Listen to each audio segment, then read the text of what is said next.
세상의 모든 소음이 가라앉은 고요한 저녁입니다. 당신은 식탁에 홀로 앉아 방금 전 당신이 보낸 메시지 옆에 떠있던 숫자 1이 사라지는 것을 가만히 지켜보았습니다. 오늘 날씨가 춥다. 옷 따뜻하게 입고 다녀라. 밥은 제때 챙겨 먹었니? 별일 없는 거지? 정성껏 문장을 고르고 골라 혹여나 자식의 마음이 무거울까봐 이모티콘까지 하나 덧붙여 보낸 안부 문자였습니다.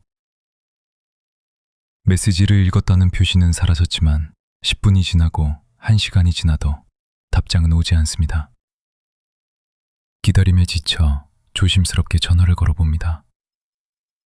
신호음이 3번쯤 울렸을 때 아주 건조하고 바쁜 약간의 짜증마저 섞인 목소리가 소화기 너머로 들려옵니다. 엄마, 나 지금 일하는 중이야. 바빠. 별일 없으니까 나중에 통화해. 끊어. 뚜. 매몰차게 끊어진 전화기 너머의 기계음을 들으며 당신의 손은 허공에서 갈 곳을 잃고 멈춥니다. 그 짧은 순간 당신의 명치 끝에서부터 스멀스멀 피어오르는 그 감정은 단순한 서운함이 아닙니다.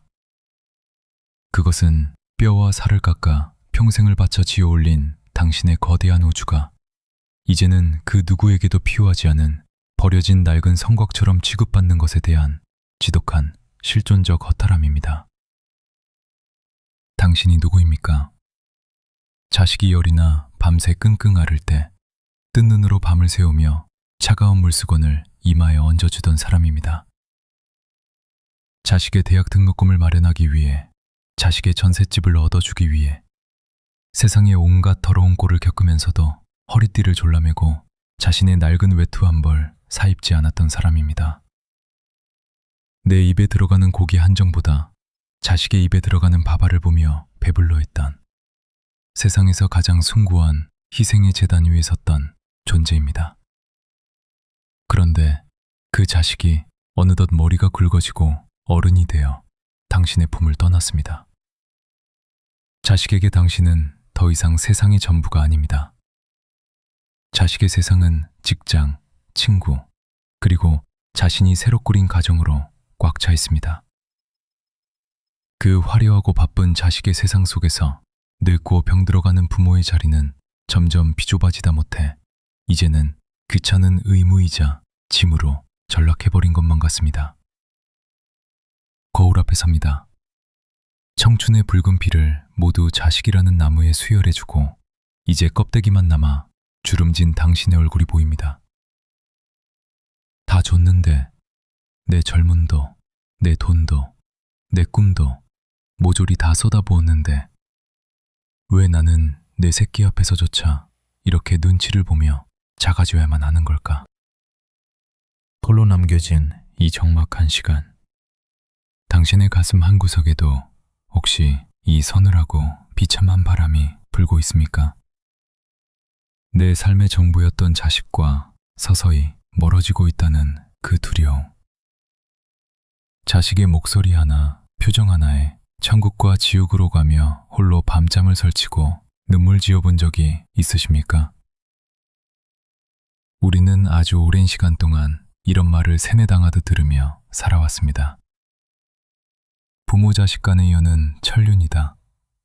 자식은 평생 품에 안고 챙겨야 한다. 자식에게 모든 것을 헌신하는 것이 부모의 위대한 도리다.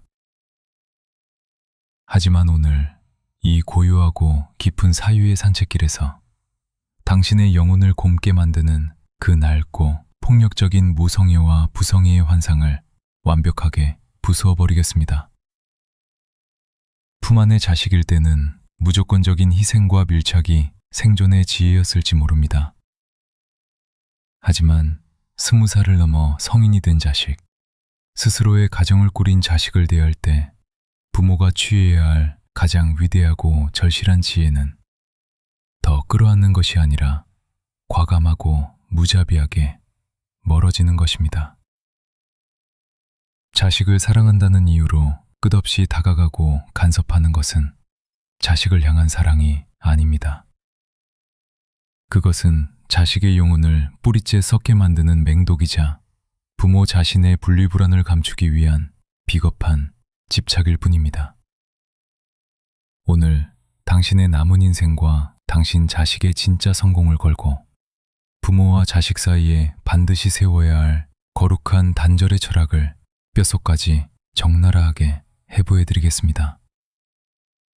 이 깊은 산책이 끝날 때쯤 자식을 향한 당신의 그 무거운 죄책감과 서운함은 모두 씻겨 내려가고 당신의 삶이라는 거룩한 정원은 눈부시게 독립적이고 홀가분해질 것입니다.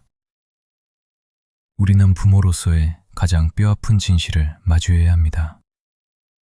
당신이 성인이 된 자식에게 끝없이 베풀고 걱정하고 다가가는 그 행동의 이면을 차갑게 들여다보십시오. 자식이 30대, 40대가 되었는데도 김치를 담가다 바리바리 싸들고 자식의 집 비밀번호를 누르고 들어갑니다. 자식이 사업을 한다고 하면 노후 자금을 깨서 심지어 빚을 내서라도 돈을 대줍니다.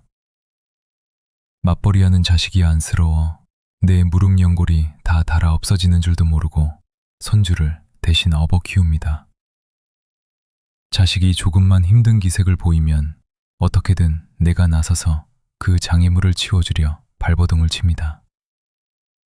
부모는 흔히 말합니다. 이게 다 내리사랑이지. 내가 힘닿는 데까지 도와줘야 내 새끼가 편하게 살지 않겠나. 하지만 가슴에 손을 얹고 냉정하게 생각해 보십시오. 그것이 정말 자식을 위한 것입니까? 자연의 섭리를 보십시오. 나무의 씨앗이 땅에 떨어져 싹을 틔울 때 농부가 그 싹이 안쓰럽다며 매일같이 엄청난 양의 물을 들이붓고 비바람을 막아주기 위해 거대한 온실을 씌워버리면 그 나무는 어떻게 됩니까? 겉보기에는 잎이 푸르고 부드럽게 잘 자라는 것 같습니다. 하지만 그 나무의 뿌리는 땅속 깊은 곳에 숨겨진 수맥을 찾기 위해 필사적으로 뻗어내려갈 필요를 느끼지 못합니다. 흙 표면에 넘쳐나는 물만 빨아먹으며 뿌리가 아주 얕게 자랍니다. 온실 속에서 비바람 한번 맞지 않고 부모의 과잉보호 속에서 자란 이 나무는 훗날 농부가 늙고 병들어 온실이 거치는 날 세상에 첫 번째 태풍이 불어닥치면 뿌리째 흉하게 뽑혀 영원히 쓰러지고 맙니다. 당신이 성인이 된 자식의 경제적, 정신적 시련을 대신 감당해주고 모든 바람막이가 되어준다면 당신 자식의 영혼의 뿌리는 영원히 얕고 유약한 채로 남게 됩니다. 당신의 헌신이 길어질수록 자식은 세상의 모진 풍파를 홀로 견뎌낼 내성과 영혼의 근육을 기를 기회를 영영 박탈당하는 것입니다. 그리고 더 무서운 것은 부모의 이 끝없는 원조가 자식의 내면에 교묘한 도구로 스며든다는 사실입니다. 인간은 누군가에게 대가 없이 끝없는 호의를 받으면 처음 한두 번은 눈물을 흘리며 고마워하지만 3번, 4번이 반복되면 그것을 아주 당연한 숨쉬는 공기처럼 여기게 됩니다. 당신이 당신의 뼈를 깎아 자식에게 돈과 노동력을 바칠 때 자식은 어느 순간부터 당신을 존경해야 할 한 명의 숭고한 어른으로 보는 것이 아니라 내가 원할 때 언제든 무료로 꺼내 쓸 수 있는 호구 같은 자원으로 인식하기 시작합니다. 그래서 자식은 부모의 희생을 딛고 서서도 부모에게 감사하기보다는 왜 옆집 부모처럼 강남에 아파트를 안 사주냐, 왜 애를 더 꼼꼼하게 안 봐주냐며 오히려 부족함을 탓하고 원망하는 괴물로 변해가는 것입니다. 이 비극적인 굴레는 자식이 못나서가 아닙니다. 부모인 당신이 자식이 스스로 자신의 인생이라는 십자가를 짊어질 기회를 빼앗고 끝없이 걸음을 들이부었기 때문에 발생한 필연적인 재앙입니다. 성인이 된 자식이 부모 없이도 세상을 잘 살아간다면, 부모에게 손을 벌리지 않고 무심하게 자신의 삶을 향해 걸어간다면 부모는 서운해할 것이 아니라 춤을 추며 환호해야 합니다. 그것이야말로 자식이 온전한 독립체로 훌륭하게 자라났다는, 당신의 육아가 완벽하게 성공했다는 가장 위대한 증거이기 때문입니다. 자식이 연락이 없고 뜸한 것은 당신을 미워해서가 아닙니다. 그들의 삶이 그만큼 안정적이고 치열하게 잘 굴러가고 있다는 평화의 신호입니다. 가장 무서운 것은 자식이 30대, 40대가 되어서도 부모의 치맛자락을 붙잡고 매일같이 전화를 걸어오며 의존하는 것입니다. 이 준엄하고 위대한 거리두기의 진리를 200년 전 그 지독한 모함과 험담의 한복판에서 수백 리 떨어진 유배지에서 온몸으로 증명해낸 한 위대한 현자의 이야기 속으로 시공간을 추월하여 들어가 보겠습니다. 지금으로부터 약 200여 년 전, 조선의 하늘이자 정조대왕의 총애를 한 몸에 받던 천재 다산 정약용 선생은 하루아침에 대역주인이 되어 전라도 땅끝마을 강진으로 비참한 유배를 떠났습니다. 당시 그의 나이 40, 한창 아이들을 가르치고 집안의 기둥이 되어야 할 시기였습니다. 한양에는 그의 아내와 두 아들 하경과 하규가 덩그러니 남겨졌습니다. 양반의 지위는 박탈당했고 집안은 멸문지화에 가깝게 박살이 났으며 어린 아들들은 하루아침에 역적의 자식이라는 무시무시한 꼬리표를 달게 되었습니다. 그들은 세상 사람들의 멸시와 손가락질을 받으며 당장 내일 먹을 끼니조차 있기 힘든 처절한 가난 속에 내던져졌습니다. 강진의 차갑고 비좁은 방구석에 홀로 앉은 아버지 정약용의 심정이 어떠했겠습니까? 당신이 지금 자식의 목소리를 듣지 못해 느끼는 그 서운함과는 감히 비교조차 할 수 없는 피를 토하는 애끓는 고통이었을 것입니다. 눈을 감으면 배를 굽고 있을 자식들의 파리한 얼굴이 어른거리고 귀를 기울이면 세상 사람들에게 매를 맞고 아버지 하고 울부짖는 환청이 들렸을 것입니다. 내 목숨을 끊어서라도 아이들의 앞길을 열어주고 싶지만 유배지에 묶인 죄인의 몸으로는 자식들을 위해 단돈 엽전 한 입, 쌀 한 줌조차 보내줄 수 없는 완벽한 무능력과 단절의 상태였습니다. 보통의 아버지라면 이 거대한 강제적 단절 앞에서 좌절하고 미쳐버렸을 것입니다. 혹은 어떻게든 불법적인 방법이나 구걸을 해서라도 자식들에게 돈과 권력을 연결해 주려 발버둥 쳤을 것입니다. 내가 죄를 지어 너희를 이 꼴로 만들었으니 아비로서 평생 빚을 갚으마 하며 끝없는 죄책감 속에서 자식들의 삶에 매달렸을 것입니다. 그러나 이 거대한 현자는 완전히 다른 길을 선택합니다. 정약용은 자식들과의 그 잔인한 물리적 단절을 오히려 자식들의 영혼을 가장 강력하게 독립시킬 위대한 교육의 기회로 뒤집어 버립니다. 그는 꽁꽁 온 손을 호호 불어가며 붓을 들었습니다. 한지에 떨어지는 먹물은 그의 피요, 눈물이었습니다. 하지만 그가 한양에 있는 두 아들에게 보낸 수많은 편지 속에는 신세 한탄이나 미안하다는 구차한 위로 혹은 엽전 한 입의 지원도 들어있지 않았습니다. 대신 그는 아비로서 자식에게 내릴 수 있는 가장 서늘하고 무서운 불호령과 생존의 철학을 가차없이 내려 꽂았습니다. 내가 너희에게 물려줄 밭이나 재산은 이제 단 한 뼘도 없다. 너희는 이제 역적의 자식이자 완벽한 패족이 되었다. 그러니 그 누구에게도 기대지 마라. 정약용은 편지에서 눈물을 닦아주는 대신 이렇게 꾸짖었습니다. 세상 사람들은 자식에게 벼슬과 수만금의 재물을 물려주려 평생을 바친다. 하지만 벼슬은 하루아침에 모함으로 떨어져 나가고 재물은 불이 나거나 도둑이 들면 한순간에 재가 되어 사라진다.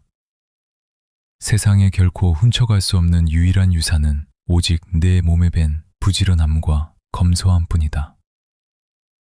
그는 아들들에게 어떻게든 돈을 보내주는 대신 아들들 스스로 뽕나무를 심고 마당에 채소밭을 일구어 스스로의 입에 들어갈 밥을 직접 농사지으라고 명령했습니다.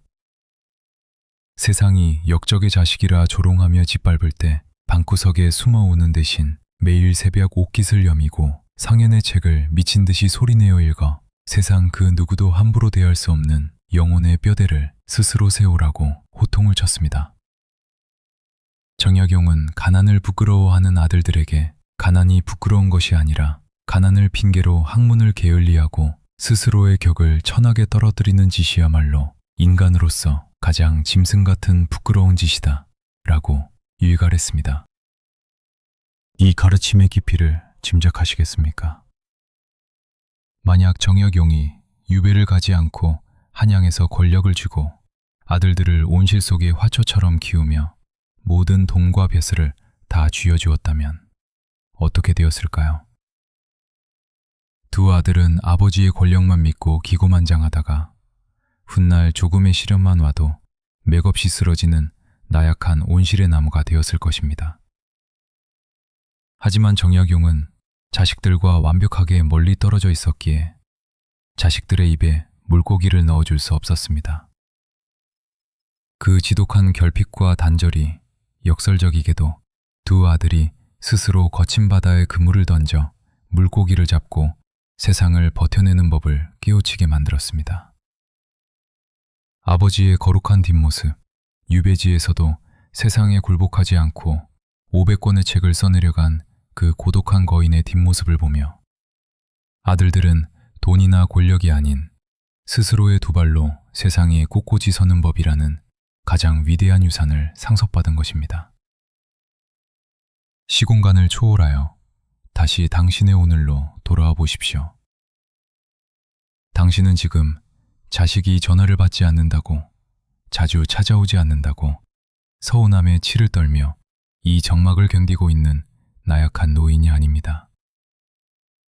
당신은 성인이 된 자식에게 쥐어주었던 그 모든 물질적, 감정적 지원의 끈을 단호하게 끊어버림으로써 자식이 스스로 자신의 인생이라는 무거운 십자가를 짊어지게 만들어야 할 오늘의 정약용입니다. 자, 이제 이 거대한 철학적 깨달음을 우리 눈앞의 현실로 끌고 와 적용해 보겠습니다. 성인이 된 자식을 진짜 훌륭한 어른으로 키워내고 부모인 내 자신의 존엄도 지켜내기 위해 우리는 구체적으로 어떻게 행동해야 합니까? 여기서 세상이 얄팍하고 구차한 모성애 부성애의 신화를 완전히 박살내는 뼈를 때리는 역설적인 통찰을 제안합니다. 흔히 사람들은 이렇게 조언합니다. 그래도 자식인데 부모가 먼저 연락하고 품어줘야지. 내 노후 자금을 헐어서라도 애들 집 사는데 보태주고 손주들도 봐줘야 나중에 자식한테 대접받고 외롭지 않게 산다. 모두 틀렸습니다. 위로는, 그리고 진정한 관계의 완성은 언제나 상식 밖에서 일어납니다. 제가 당신께 드리는 해답은 단 하나입니다. 결단코 자식의 삶에서 당신이라는 존재를 철저하고 완벽하게 격리시키십시오. 자발적으로 자식의 인생에서 쓸쓸히 유배를 떠나십시오. 자식을 진정으로 사랑한다면 부모는 기꺼이 무정하고 차가운 사람이 되어야 합니다. 구체적인 3가지 철칙을 가슴에 새기십시오. 첫 번째 철칙, 부모가 먼저 연락하는 습관을 완벽히 끊어내십시오. 오늘 밤부터 특별한 용건이 없다면 자식에게 먼저 전화를 걸거나 밥 먹었니, 언제 오니라는 안부 문자를 보내는 행위를 당장 중단하십시오. 부모의 자직 연락은 자식에게 사랑으로 가닿지 않습니다. 그것은 자식의 독립된 삶의 영역을 침범하는 보이지 않는 감시이자 정서적인 족쇄로 느껴질 뿐입니다. 자식이 아쉽고 부모의 지혜가 필요하면 알아서 먼저 전화를 걸어옵니다.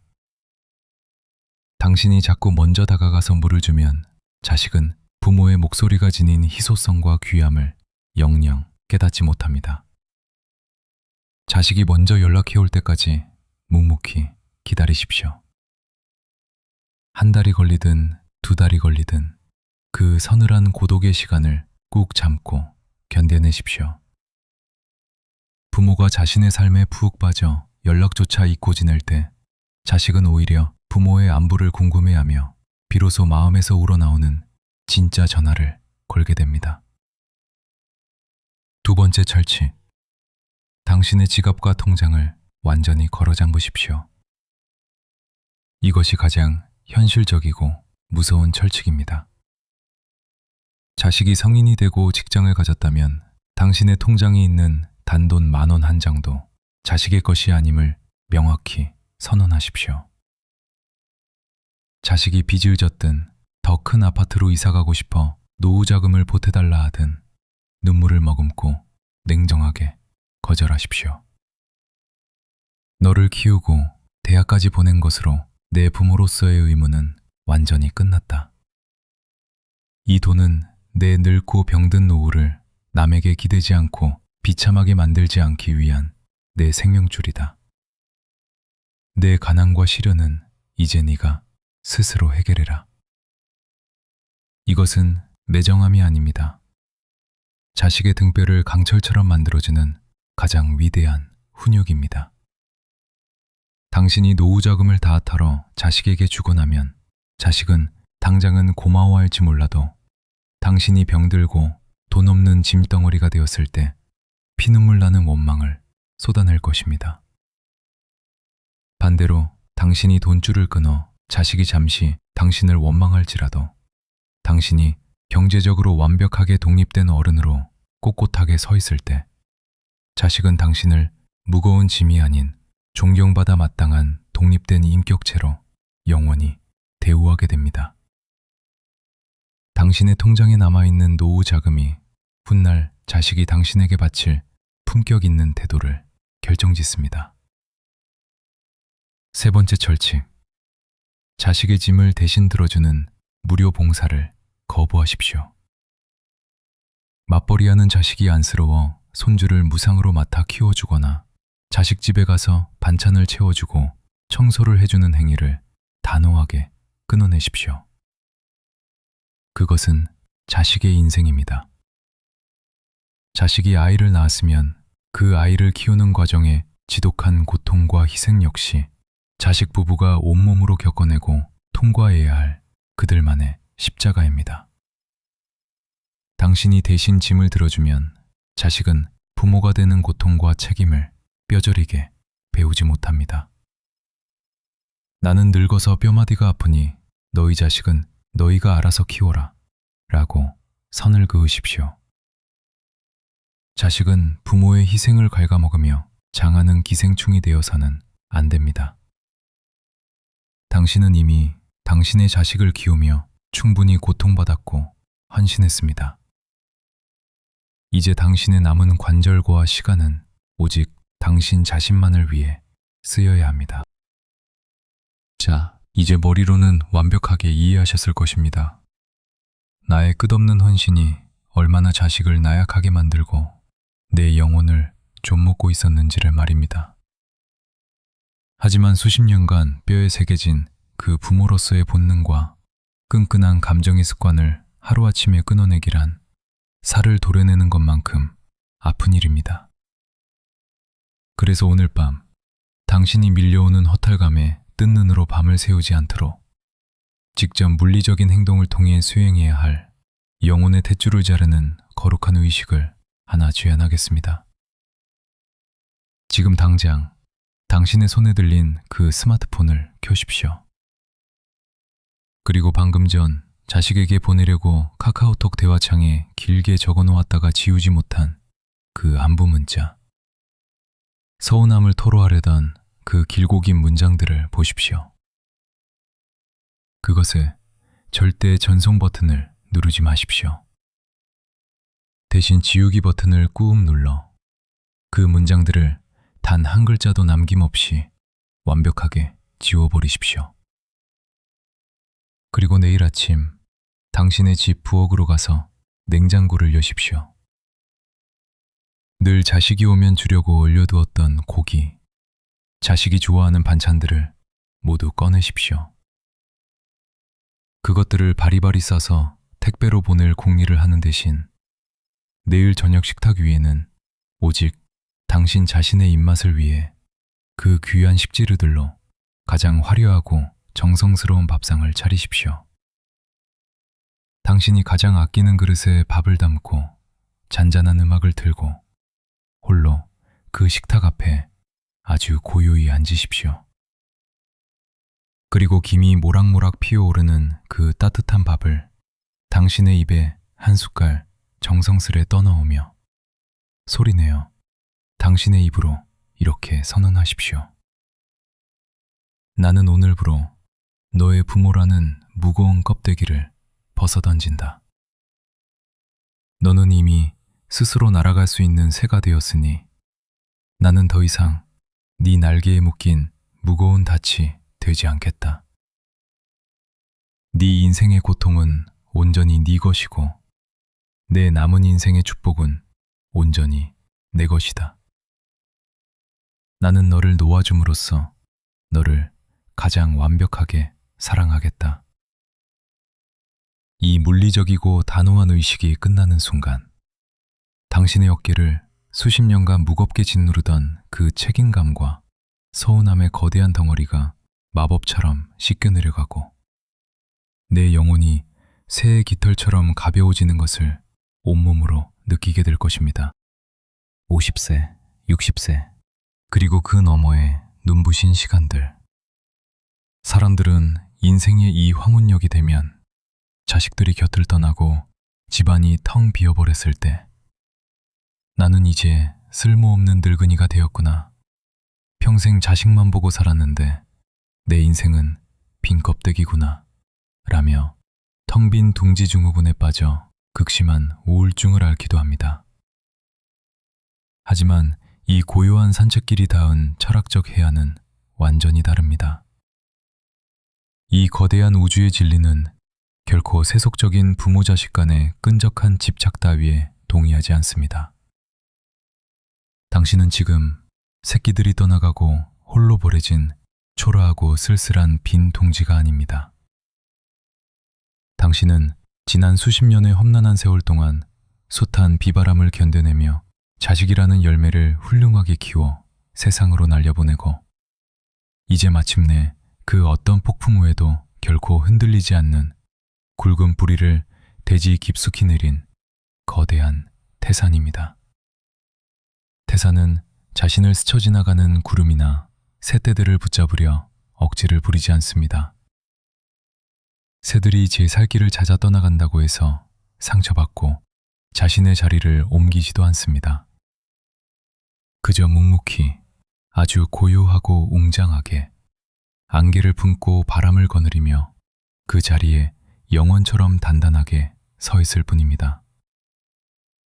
자식이 자신의 삶을 향해 멀어지는 것은 당신이 못나서가 아니라 태산의 품을 떠나 비행을 시작한 새들의 지극히 자연스럽고 거룩한 독립의 과정일 뿐입니다. 그 자연스러운 멀어짐에 서운해하며 당신의 거룩한 인생 전체를 흔들리게 두지 마십시오. 오늘 당신이 자식에게 전화를 걸고 헌신하려는 그 얄팍한 부모의 본능을 우아하게 참아내고 스스로 자식의 삶에서 유배되기를 선택한 그 압도적인 냉정과 멀어짐. 그것은 단순히 당신 개인의 편안함을 얻기 위한 매정함이 아닙니다. 그것은 훗날 당신의 자식이 험난한 세상의 풍파 속에서 뼈저리게 상처받고 길을 잃었을 때, 아, 우리 아버지 어머니는 나에게 돈을 쥐어주고 내 짐을 대신 들어주는 나약한 사랑을 하지 않으셨지. 진정한 어른의 품격과 사랑은 철저한 고독 속에서도 남에게 기대지 않고 스스로의 두 발로 당당하게 서는 것임을 당신들의 삶 전체로 보여주셨지. 라고 뼈저리게 깨닫게 만들 세상에서 가장 위대하고 철학적인 인생의 나침반이 될 것입니다. 당신은 자식의 관심이나 구걸하며 방구석에서 늙어가는 불쌍한 뒷방 늙은이가 아닙니다. 당신은 집착과 의존이 넘쳐나는 이 미친 세상 한가운데서 멀어짐으로써 가장 완벽하게 사랑하는 진정한 지혜의 전수자이자 인간 존엄을 지켜내는 어른의 표상으로 오늘 완벽하게 격상된 것입니다. 그러니 가슴을 활짝 펴고 당당해지십시오. 등을 곧게 펴고 깊은 숨을 들이마시십시오. 자식에게 모든 것을 내어주고 텅 비어버린 당신의 그 숭고한 주름 하나, 거친 손마디 하나하나는 우주 그 무엇과도 바꿀 수 없는 성스러운 재단입니다. 당신이 피눈물로 걸어온 그 정직하고 치열했던 부모로서의 헌신과 이제는 그 껍데기마저 기꺼이 벗어던지려는 당신의 그 거대한 영혼 앞에 저는 오늘 세상에서 가장 깊은 존경과 찬사의 고개를 숙입니다. 무성했던 잎사귀들이 모두 떨어지고 난 뒤에야 비로소 숲은 자신이 품고 있던 가장 깊고 고요한 맨바닥의 길을 드러냅니다. 자식이라는 그 무겁고도 눈부셨던 잎사귀들을 세상의 바람 속으로 미련 없이 털어내고 난 당신의 발밑에 이제 누구의 발자국도 닿지 않은 새롭고 고요한 숲길이 열렸습니다. 자식의 안부 전화가 울리지 않아도 당신의 오늘은 그 자체로 이미 충분히 온전하고 아름답습니다. 세상의 모든 헛된 기대와 끈적한 집착을 현관문 밖에 벗어두고 오직 당신의 숨소리만이 가장 귀하게 대접받는 참으로 다정하고 홀가분한 밤 맞이하시길 바랍니다.